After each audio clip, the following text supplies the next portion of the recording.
Guys, tuturuan ko kayo kung paano gumawa ng reels o kaya page dito sa Facebook. Una, puntahan nyo lang dito yung page.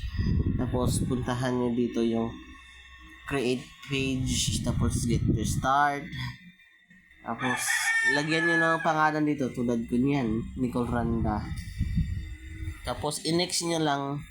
Pagkatapos, i-add category po kayo dito kung ano po yung kung digital creators ba or ads resource centers or personal vlogs. Dito tayo sa personal vlog kasi nagba-vlog tayo, guys. At ano bang pwede na din yan lang, i-next niyo lang kung ano. Kasi ay okay na to.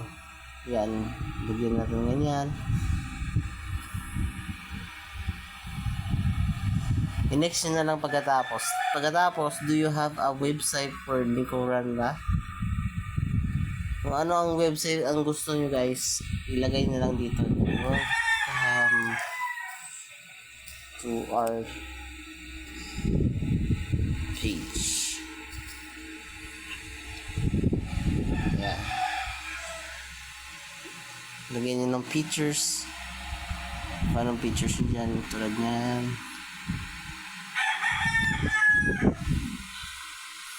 Ito pala si Nicole Randa, guys. Diba, guys? Napakaganda. Oh, Bini, Bini. Just touch my body, chills in my home. Huwag nyo napansinin yung ibang features dyan, guys. Kasi medyo mas maganda pa kayo.